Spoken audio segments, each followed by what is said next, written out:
അങ്ങനെ ഈ വർഷം ആദ്യമായിട്ട് കനാലിലൂടെ വെള്ളം പാസ് ചെയ്തുകൊണ്ടിരിക്കുകയാണ് കേട്ടോ. അപ്പോൾ ഇവിടെ അടുത്ത് ഷട്ടർ ഉണ്ട്, അത് ഓപ്പൺ ആയി കഴിഞ്ഞ് കഴിഞ്ഞാൽ വെള്ളം ഇതിലൂടെ ഇങ്ങനെ പാസ് ചെയ്യും. ചെറിയൊരു കനാലാണ് കേട്ടോ. അപ്പോൾ ഇന്നത്തെ വ്ളോഗിലോട്ട് എല്ലാവർക്കും സ്വാഗതം. അപ്പോൾ ഇന്നത്തെ വ്ളോഗിൽ ഞാൻ ചെറിയൊരു ഈവനിങ് സ്നാക്ക് ഉണ്ടാക്കുന്നുണ്ട്. അതിൻ്റെ കൂടെ തന്നെ ഞാൻ യൂട്യൂബിലേക്ക് വന്ന ചെറിയൊരു എക്സ്പീരിയൻസ് നിങ്ങളുമായിട്ട് ഷെയർ ചെയ്യുന്നുണ്ട് കേട്ടോ. അപ്പോൾ വീഡിയോ ഫുള്ളായിട്ട് സ്കിപ്പ് ചെയ്യാണ്ട് കാണുക. യൂസ്ഫുൾ ആവുന്നവർക്കൊക്കെ യൂസ്ഫുൾ ആവട്ടെ കേട്ടോ.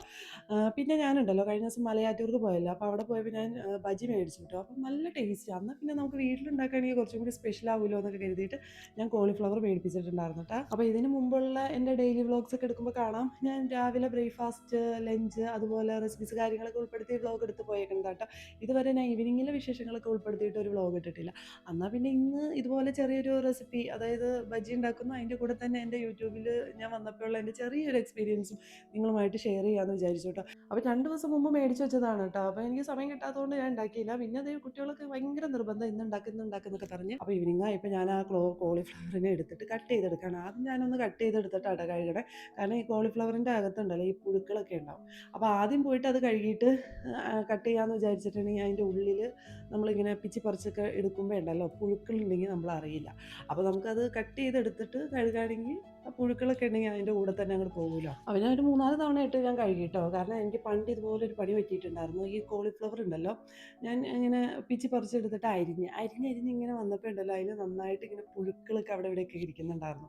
അപ്പോൾ ഞാനിങ്ങനെ കട്ട് ചെയ്ത് വന്നപ്പോൾ ഈ പുഴുക്കളുണ്ടല്ലോ അതിൻ്റെ കൂടെ തന്നെ ഇങ്ങനെ അരിഞ്ഞു പോയിട്ടുണ്ടായിരുന്നു. പിന്നെ എന്ത് ചെയ്യാനാണ്, പിന്നെ ഞാൻ അതിനൊക്കെ എടുത്ത് മൊത്തത്തിൽ കഴുകിയിട്ട് കട്ട് ചെയ്ത് പോയ പുഴുക്കളൊക്കെ ഉണ്ടല്ലോ അതിനൊക്കെ മൊത്തത്തിൽ കഴുകി കളഞ്ഞിട്ട് പിന്നെ കുക്ക് ചെയ്തെടുക്കാട്ടോ ചെയ്തത്. അപ്പോൾ ഇന്നത്തെ എൻ്റെ കോളിഫ്ലവർ ബജി എങ്ങനെയാണെന്ന് ഞാൻ പറഞ്ഞുതരാം കേട്ടോ. അപ്പോൾ ഞാൻ ആദ്യം തന്നെ കട്ട് ചെയ്ത കോളിഫ്ലവർ നന്നായിട്ട് വാഷൊക്കെ ചെയ്തിട്ടോ.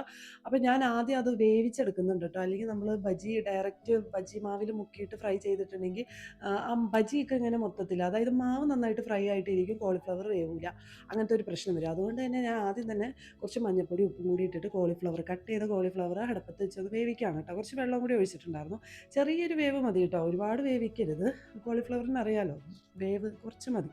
അപ്പോൾ അത് വേവിക്കാനായിട്ട് ഞാൻ വെച്ചിട്ടുണ്ട്. അപ്പോഴേക്കും ഞാൻ അതിനുള്ള മാവൊക്കെ ഒന്ന് സെറ്റാക്കി എടുക്കാം കേട്ടോ. അപ്പോൾ ഞാനിവിടെ മൈദമാവും കടലമാവും കൂടി മിക്സ് ചെയ്തിട്ടാണ് എടുക്കുന്നത്. മൈദമാവ് കുറച്ച് മേലെ നിൽക്കണം, കടലമാവ് കുറച്ച് താഴ്ന്ന് നിൽക്കണം. അതായത് ഒരു ഗ്ലാസ് എടുക്കുകയാണെങ്കിൽ ആ ഗ്ലാസിൻ്റെ പകുതി പോർഷൻ കടലമാവും ആ ഗ്ലാസിൻ്റെ ഫുള്ള് മൈദമാവും ആ ലെവലിലാട്ടോ എടുക്കുന്നത്. അതായത് മൈദമാവിൻ്റെ പകുതി കടലമാവ്, ആ ഒരു ലെവലിലാണ് ഞാനിവിടെ പൊടികളൊക്കെ എടുക്കുന്നത് കേട്ടോ.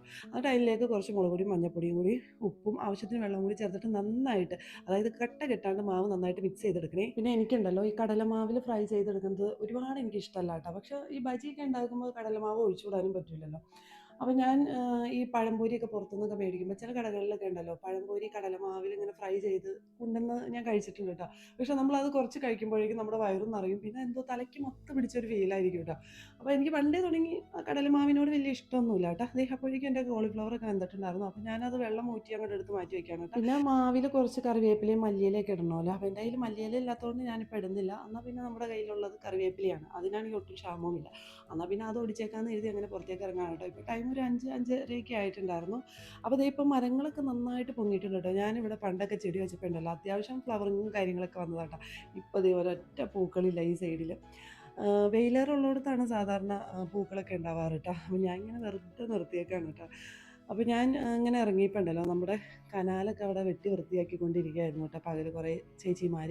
അപ്പോൾ ഇപ്പോൾ വൃത്തിയാക്കിയിട്ട് ഇത് ഇപ്പോൾ കനാലിലൂടെ വെള്ളമൊക്കെ ഇങ്ങനെ ഒഴുക്കി വിട്ടേക്കാം. ഈ വർഷത്തെ ആദ്യത്തെ കനാലിലൂടെ വെള്ളം ഒഴുകുന്നതാണ് കേട്ടോ. സാധാരണ ഡിസംബറൊക്കെ ആകുമ്പോൾ കനാലിലൂടെ വെള്ളം ഇങ്ങനെ ഷട്ടറൊക്കെ തുറന്നിട്ട് വെള്ളം ഒഴുക്കി വിടുന്നതാണ്. പക്ഷേ ഇന്ന് കുറച്ച് ലേറ്റായി പോയിട്ടോ. കാരണം കനാലൊക്കെ ഒന്ന് ക്ലീനാക്കി വരാനൊക്കെ കുറച്ച് സമയം എടുത്തു. ഇപ്പോൾ അവർ നന്നാക്കി പോയുള്ളൂ കേട്ടോ. അതിൻ്റെ പുറകെ തന്നെ അതേ ഷട്ടർ ഓപ്പണും ആക്കിയിട്ടുണ്ടായിരുന്നു. അപ്പോൾ ഇതേ നല്ല നീറ്റായിട്ടുണ്ടായിരുന്നു കേട്ടോ. അപ്പോൾ എങ്ങനെയായാലും ഇപ്പോൾ വെള്ളം കുറച്ചേ ഉള്ളൂ. ഇനി വരും ദിവസങ്ങളിലൊക്കെ അത് മെത്തി വെള്ളമൊക്കെ വരും കേട്ടോ. അപ്പോൾ സാധാരണ ഇവിടെ നാട്ടിലുള്ള ആളുകളും കുട്ടികളൊക്കെ കുളിക്കാനും അലക്കാനൊക്കെ വരും. പക്ഷേ ഇപ്പം നന്നാക്കി പോയതുകൊണ്ട് തന്നെ വെള്ളം അത്ര നീറ്റൊന്നും അല്ല കേട്ടോ. അതിങ്ങനെ വെള്ളം കുറേ ഒഴുകി പോകും തോറും അത് നീറ്റായി വരും കേട്ടോ. അപ്പോൾ ഇവിടെ വെള്ളം നിറച്ച് മെത്തി വരാണെങ്കിലുണ്ടല്ലോ ഈ സ്റ്റെയറൊന്നും കാണാൻ പറ്റില്ല, അതുപോലെ മെത്തി വരും. ചില ദിവസങ്ങളിലൊക്കെ ഉണ്ടല്ലോ ഈ കെട്ടിന് മേലേട്ടൊക്കെ വെള്ളം കയറി വരാറൊക്കെ ഉണ്ട് കേട്ടോ.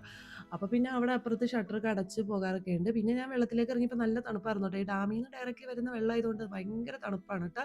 അപ്പോൾ ഞാൻ കുറച്ച് നേരം അവിടെ ഇങ്ങനെ കാലൊക്കെ ഇറക്കി വെച്ചുകൊണ്ട് ഇങ്ങനെ ഇരിക്കുകയാണ് കേട്ടോ. അപ്പോൾ ഈവനിംഗ് ഒക്കെയാണ്. അപ്പോൾ സന്ധ്യ ആകുമ്പോൾ ഉണ്ടല്ലോ ദേ ഈ കനാലിൻ്റെ സൈഡിൽ അവിടെ ഇവിടെയൊക്കെ പൊത്തൊക്കെ ഉണ്ട് കേട്ടോ. അവിടെ ഇങ്ങനെ ചെറിയ ചെറിയ പാമ്പുകളൊക്കെ ഉണ്ടാവും. അപ്പോൾ അതേ പാമ്പ് പാമ്പ് എന്നൊക്കെ പറഞ്ഞ് എന്നെ അവിടെ ഇരുന്ന് ഇങ്ങനെ പേടിപ്പിച്ചുകൊണ്ടിരിക്കുക കേട്ടോ. പക്ഷേ പാമ്പും ഒരു ജീവിയല്ലേ, അവറ്റകൾ അങ്ങനെ അവിടെ ഉണ്ടെങ്കിൽ അവർ അവരുടെ വഴിക്ക് അങ്ങോട്ട് പൊയ്ക്കോളും. അപ്പോൾ ഇവിടെ വലിയ കാര്യമായിട്ട് ചൂടൊന്നുമില്ല കേട്ടോ. അതുകൊണ്ട് തന്നെ കനാലിൽ ഇറങ്ങിയപ്പോൾ ഉണ്ടല്ലോ വെള്ളത്തിന് വലിയ കാര്യമായിട്ട് തണുപ്പ് ഫീൽ ചെയ്യില്ല. ഒത്തിരി ചൂടുണ്ടെങ്കിലാണ് നമുക്ക് ആ വെള്ളത്തിൽ കാല് വെക്കുമ്പോൾ ഒരുപാട് തണുപ്പ് ഫീൽ ചെയ്യുള്ളൂ കേട്ടോ. അപ്പോൾ ഇവിടെ രാവിലെ ആയാലും സന്ധ്യ ആയാലും നല്ല തണുപ്പൊക്കെയാണ്, അത്യാവശ്യം ചെറിയ തണുപ്പൊക്കെ ഉണ്ട് കേട്ടോ. പിന്നെ ഞാൻ ദേ ഇവിടെ കുറച്ച് മരങ്ങളൊക്കെ നട്ടുപിടിപ്പിച്ചിട്ടുണ്ട് കേട്ടോ. അപ്പോൾ അതേ കടപ്ലാവിൽ കുറച്ച് കടച്ചക്കയൊക്കെ ഉണ്ടായിട്ടുണ്ടായിരുന്നു. അപ്പോൾ ഇത് കടപ്ലാവിലുണ്ടല്ലോ ഒരു വർഷത്തിൽ നോക്കുകയാണെങ്കിൽ 2 തവണയൊക്കെ കടച്ചക്ക ഉണ്ടാവും കേട്ടോ. അപ്പോൾ അപ്പുറത്തെ സൈഡിൽ കനാലിൻ്റെ സൈഡിൽ ഇപ്പോൾ കുറച്ച് കടച്ചക്കയൊക്കെ ഇങ്ങനെ ഉണ്ടായി കിടക്കുന്നുണ്ട് കേട്ടോ.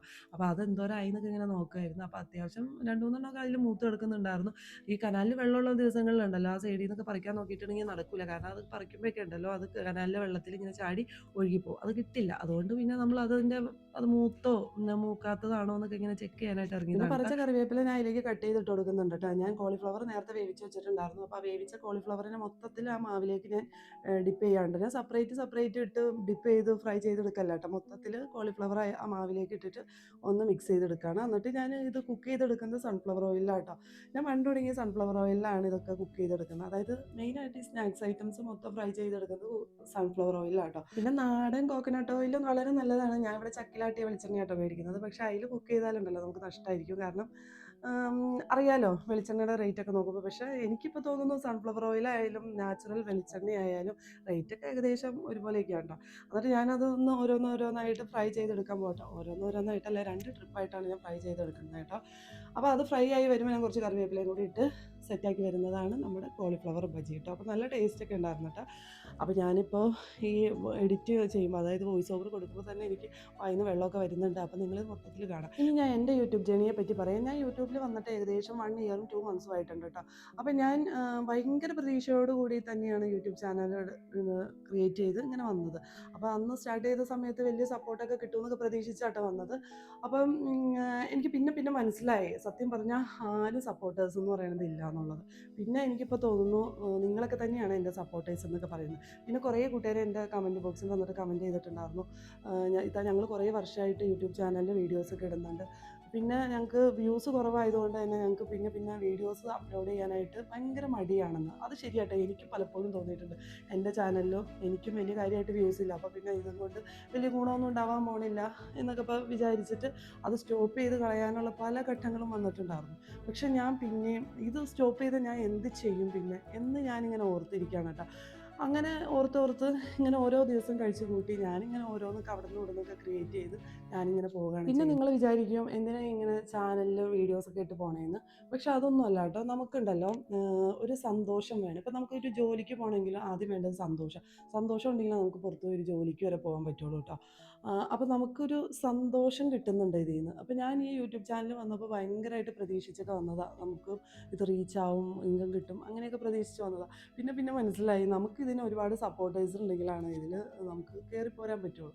അതില്ലാന്ന് മനസ്സിലായി കഴിഞ്ഞാൽ ഏതൊരാളും പയ്യെ വീഡിയോസ് അപ്ലോഡ് ചെയ്യേണ്ടത് നിർത്തും.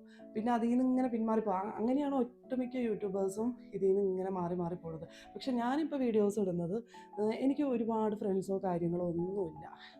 നമ്മൾ മനുഷ്യൻ എന്ന് പറഞ്ഞിട്ടുണ്ടെങ്കിൽ ഒരു സാമൂഹ്യ ജീവിയാണ്. നമുക്ക് സംസാരിക്കണം, നമ്മളെ കേൾക്കാൻ ഒരാൾ വേണം. അപ്പോൾ എൻ്റെ ഈ ചാനലിൽ കിട്ടുന്ന ഓരോ വ്യൂസും ഓരോ ഫ്രണ്ട്സായിട്ടാട്ടോ ഞാൻ കാണുന്നത്. അതിപ്പോൾ ഇനി കുറഞ്ഞാലും കൂടിയ സന്തോഷമാണ്, കുറഞ്ഞാലും എനിക്ക് സന്തോഷമാണ്. കാരണം ഒരാളാണ് എൻ്റെ വീഡിയോ കാണുന്നതെങ്കിലും എൻ്റെ വിശേഷങ്ങളും കാര്യങ്ങളൊക്കെ ഞാൻ ഷെയർ ചെയ്തപ്പോൾ കണ്ടില്ല ഒരാൾ, കേട്ടില്ലേ ഒരാൾ, അപ്പോൾ എനിക്കൊരു കിട്ടുന്ന ആ സന്തോഷമുണ്ടല്ലോ അത് പറഞ്ഞറിയിക്കാൻ പറ്റില്ല. അത് നമുക്കുണ്ടല്ലോ നമ്മുടെ കൂടെ ആരും ഇല്ല, നമ്മളെ ആരും കേൾക്കാനില്ല എന്ന് ആ ഒരു അവസ്ഥ വരുമ്പോഴാണ് അതിൻ്റെ വാല്യൂ മനസ്സിലാവുള്ളൂ. പിന്നെ ഒട്ടുമിക്ക യൂട്യൂബേഴ്സും ഇതിലേക്ക് വരുന്നത് ഇൻകം പ്രതീക്ഷിച്ചിട്ടാണ്. നാളെ റീച്ചാക്കി എടുക്കാം, എന്നിട്ട് അപ്പം തന്നെ ഇൻകം കിട്ടുമെന്നൊക്കെ പ്രതീക്ഷിച്ചാണ്.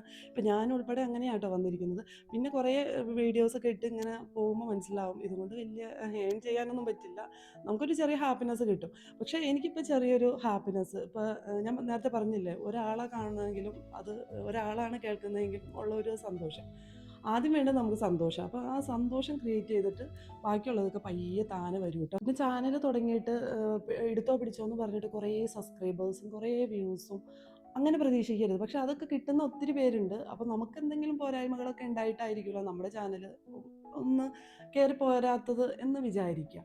പക്ഷെ അത് സ്റ്റോപ്പ് ചെയ്യരുത്. നമ്മൾ അതിൽ ആദ്യം വേണ്ടത് ഒരു ഹാപ്പിനെസ് കണ്ടെത്താം. ഇനി നാളെ ഇത് ഞാൻ ചിലപ്പോൾ സ്റ്റോപ്പ് ചെയ്യാം, ചിലപ്പോൾ കണ്ടിന്യൂ ചെയ്ത് പോകാം, ചിലപ്പോൾ റീച്ച് ആവാം, റീച്ച് ആവാണ്ടിരിക്കാം, എന്ത് വേണമെങ്കിലും വരാം. അതൊക്കെ ഞാൻ പടച്ചോന് വിട്ടു കൊടുത്തിരിക്കുന്ന കാര്യം കേട്ടോ. പക്ഷെ എന്നാലും നമ്മുടെ ഉള്ളിൻ്റെ ഉള്ളിൽ നമ്മുടെ ചാനൽ റീച്ച് ആവണം, മറ്റുള്ളവരെ പോലെ നമുക്കും ഇങ്ങും കിട്ടണമെന്നൊരു ചെറിയ ആഗ്രഹമില്ലാത്ത ഒരു യൂട്യൂബേഴ്സും ഇല്ല എന്നുള്ളതാണ് സത്യം കേട്ടോ. അപ്പോൾ ഇന്ന് ഞാനൊരു കുക്കിംഗ് വ്ളോഗ് ഇട്ടിട്ട് സത്യം പറഞ്ഞാൽ എൻ്റെ യൂട്യൂബ് ജേണിയിലേക്ക് പോയി. അങ്ങനെ ഒത്തിരി വിശേഷങ്ങൾ എനിക്ക് നിങ്ങളുമായിട്ട് ഷെയർ ചെയ്യാനുണ്ട്. എൻ്റെ കുറേ എക്സ്പീരിയൻസും കാര്യങ്ങളൊക്കെ ഞാനിനി പല പല സമയത്തുകളായിട്ട് പറയാം. എല്ലാം കൂടി നമ്മൾ ഒറ്റയടിക്ക് ഒരു വ്ളോഗിൽ ഉൾപ്പെടുത്തിയാൽ തീരില്ല കേട്ടോ മക്കളെ. അപ്പോൾ നിങ്ങൾക്ക് എന്നെ ഇഷ്ടപ്പെടുകയാണെങ്കിൽ തീർച്ചയായും ചാനലൊക്കെ ഒന്ന് ഫോളോ ചെയ്ത് വെക്കുക. അപ്പോൾ ബജി ഉണ്ടാക്കാനായിട്ട് കോളിഫ്ലവർ കട്ട് ചെയ്തപ്പോൾ ഉണ്ടല്ലോ, വലിയ പീസ് ഉണ്ടായിരുന്നു. ആ വലിയ പീസൊക്കെ ഫ്രൈ ചെയ്ത് വന്നപ്പോൾ കുട്ടികൾ എടുത്തുകൊണ്ട് പോയിട്ടാണ്. അപ്പോൾ ഞാൻ ഈ ചെറിയ പീസസൊക്കെയാണ് ഞാനിത് കഴിക്കുന്നത്. പിന്നെ ടൊമാറ്റോ സോസ് കേട്ടോ കൂട്ടി കഴിക്കുന്നത്. കുട്ടികൾക്ക് ഇവിടെ ടൊമാറ്റോ സോസ് ഭയങ്കര ഇഷ്ടമാണ്. എനിക്ക് പൊതുവേ ടൊമാറ്റോ സോസ് ഇഷ്ടമല്ല കേട്ടോ. ബജിക്കടയിൽ പോയപ്പോൾ നല്ല ചട്നി ഉണ്ടായിരുന്നു. അവരുടെ പ്രത്യേക കൂട്ടൊക്കെ കൂട്ടിയുള്ള ചട്നി ആകുമ്പോൾ നല്ല ടേസ്റ്റ് ആയിരുന്നു കേട്ടോ. അപ്പോൾ ഇന്ന് ഈ വ്ളോഗ് കാണുന്ന എല്ലാവരും ഇനി സ്നാക്കായിട്ട് എന്താണ് ഉണ്ടാക്കിയെന്നൊക്കെ കമൻറ്റ് ചെയ്യുക. പിന്നെ ഇതുപോലെയാണോ നിങ്ങളും കോളിഫ്ലവർ ബജി ഉണ്ടാക്കണമെന്നും കൂടി കമൻറ്റ് ചെയ്തോളൂ. അപ്പോൾ ഞാൻ ഇന്നത്തെ വ്ളോഗ് ഇവിടെ സ്റ്റോപ്പ് ചെയ്യാം കേട്ടോ മക്കളെ. ഇനി മറ്റൊരു വ്ളോഗായിട്ട് വരാം. അതുവരേക്കും എല്ലാവർക്കും ഓക്കെ ബൈ.